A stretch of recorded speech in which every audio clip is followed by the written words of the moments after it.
Question 1. You're driving your car. When may you use a handheld mobile phone?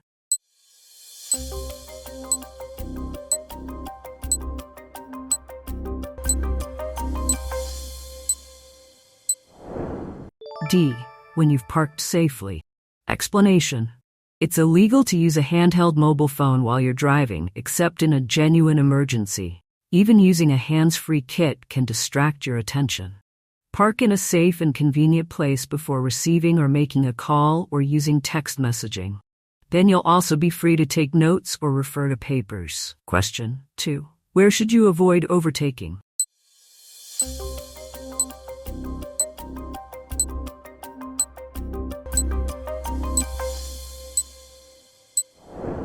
C. Approaching a dip in the road.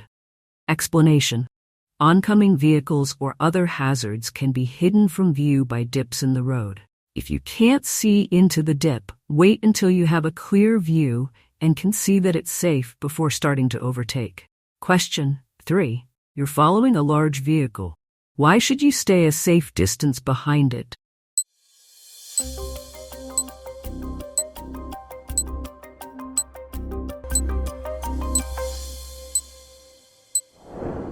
B. You'll give the driver a chance to see you in their mirrors. Explanation. If you're following a large vehicle but are so close to it that you can't see its exterior mirrors, the driver won't be able to see you. Keeping well back will also allow you to see the road ahead by looking past the large vehicle. Question 4. What does the term blind spot mean?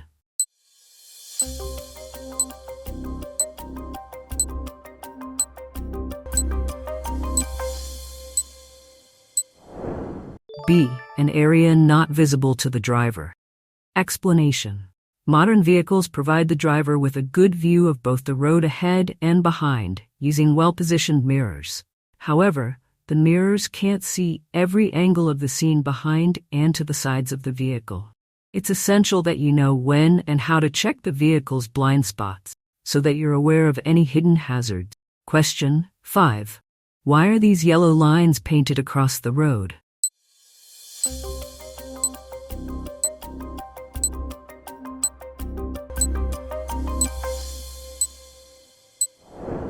C. To make you aware of your speed. Explanation. These lines are often found on the approach to a roundabout or a dangerous junction. They give you extra warning to adjust your speed. Look well ahead and do this in good time. Question 6. What's most likely to distract you while you're driving?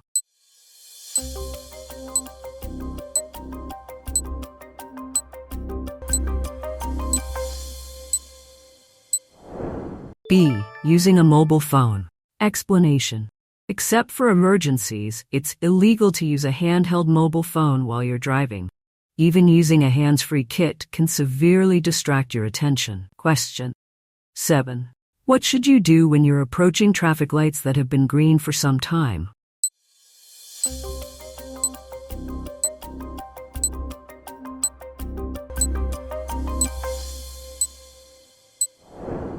C. Be ready to stop. Explanation. The longer traffic lights have been green, the sooner they'll change. Allow for this as you approach traffic lights that you know have been green for a while. They're likely to change soon, so you should be prepared to stop. Question 8. What should you do when you move off from behind a parked car?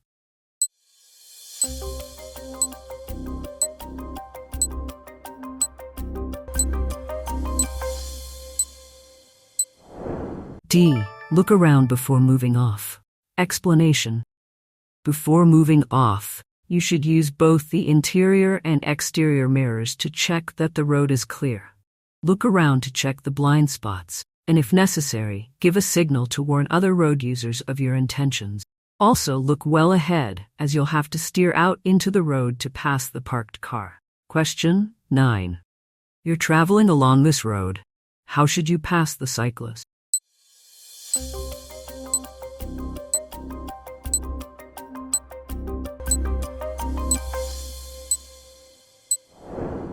B.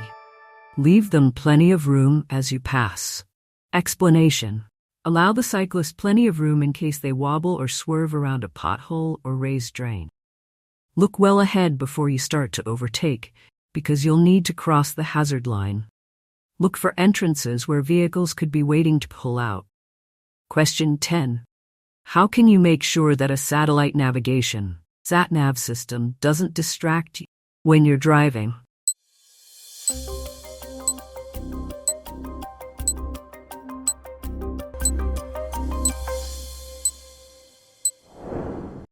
C. Set it before starting your journey. Explanation. Sat-navs can be useful when driving on unfamiliar routes. However, they can also distract you and cause you to lose control if you look at or adjust them while you're driving. Set the sat-nav before starting your journey, or pull up in a safe place before making any changes to it. Question 11. Why should you switch your headlights on when it first starts to get dark?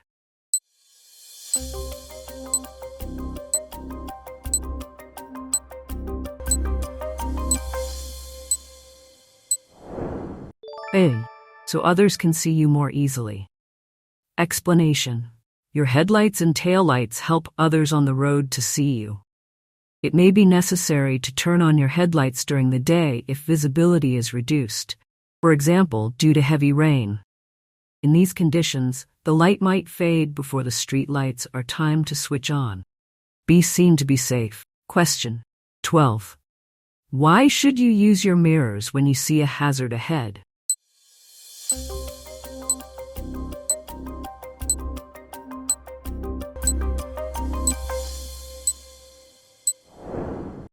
D. To assess how your actions will affect the traffic behind. Explanation.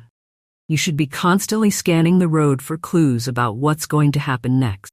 Check your mirrors regularly, particularly as soon as you spot a hazard. What's happening behind may affect how you respond to hazards ahead. Question 13. There are objects hanging from your interior mirror. Why could this be a hazard?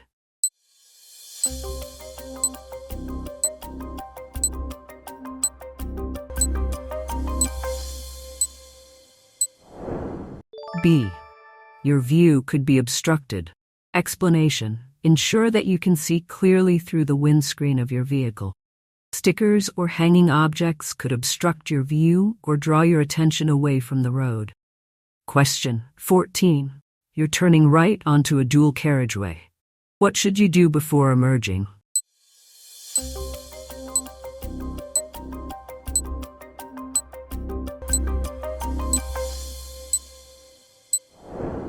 C. Check that the central reservation is wide enough for your vehicle.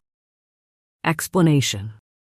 Before emerging right onto a dual carriageway, make sure that the central reservation is deep enough to protect your vehicle.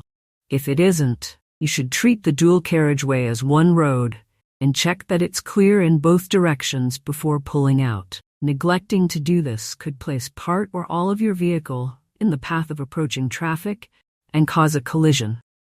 Question 15. What should you do before making a U-turn?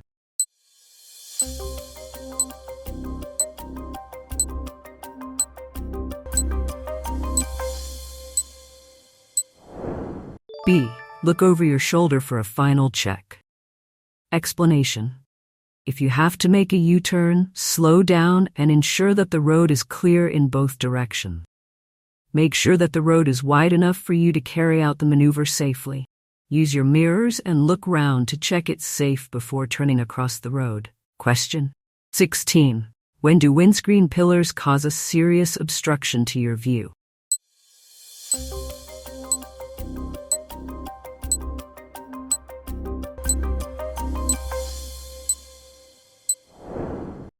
C.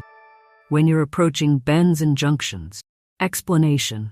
Windscreen pillars can obstruct your view, particularly at bends and junctions. Look out for other road users, especially cyclists, motorcyclists, and pedestrians who can easily be overlooked. Question 17. You're waiting to emerge from a junction. The windscreen pillar is restricting your view. What should you be particularly aware of?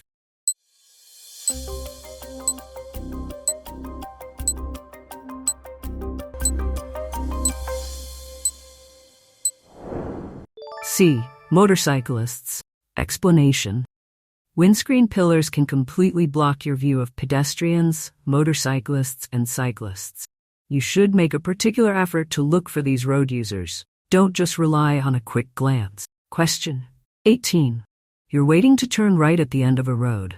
What should you do if your view is obstructed by parked vehicles?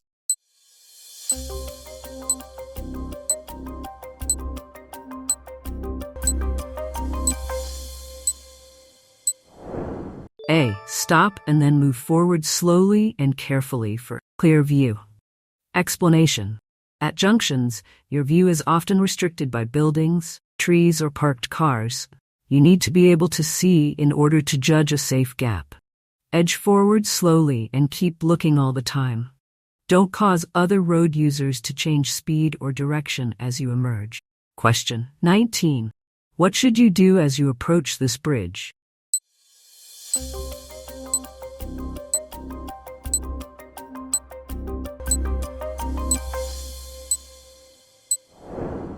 B.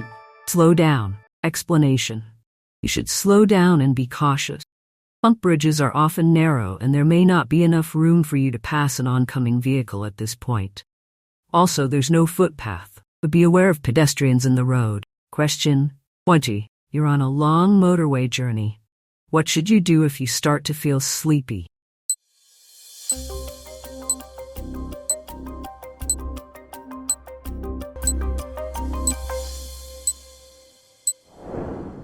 D.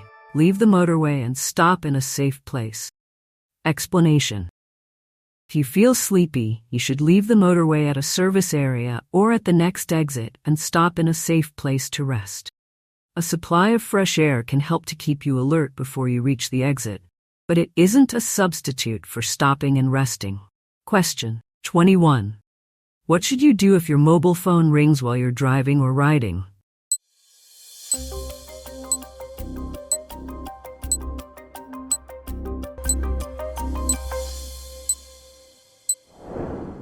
C. Leave it until you have stopped in a safe place. Explanation. It's illegal to use a handheld mobile or similar device when driving or riding, except in a genuine emergency. The safest option is to switch off your mobile phone before you set off and use a message service. If you've forgotten to switch your phone off and it rings, you should leave it. When you've stopped in a safe place, you can see who called and return the call if necessary. Question 22. What's likely to happen if you use a hands-free phone while you're driving?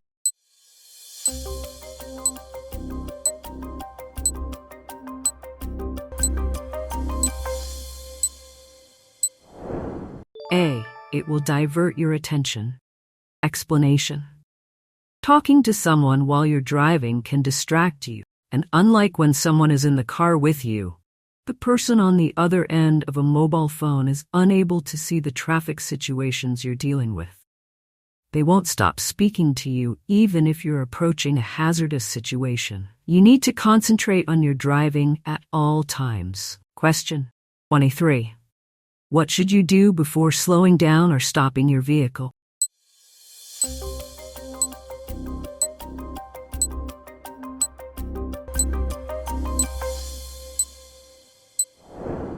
B. Use the mirrors. Explanation. Before slowing down or stopping, check the mirrors to see what's happening behind you. Also assess what's ahead and make sure you give the correct signal if it will help other road users. Question 24.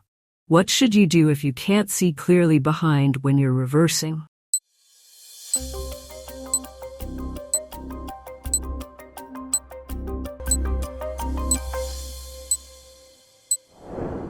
D. Ask someone to guide you. Explanation. If you want to turn your car around, try to find a place where you have good all-round vision. If this isn't possible and you're unable to see clearly, then get someone to guide you. Question 25. You're driving on a wet road. What should you do if you have to stop your vehicle in an emergency?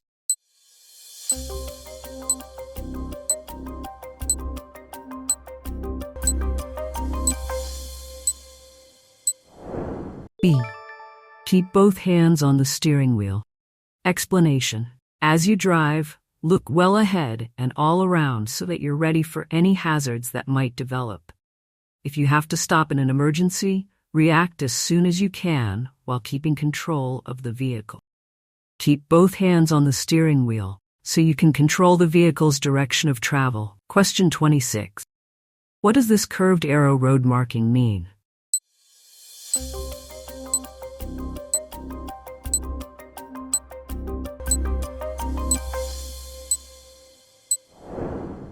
C. Overtaking traffic should move back to the left. Explanation. In this picture, the road marking shows that overtaking drivers or riders need to return to the left. These markings show the direction drivers must pass hatch markings or solid double white lines.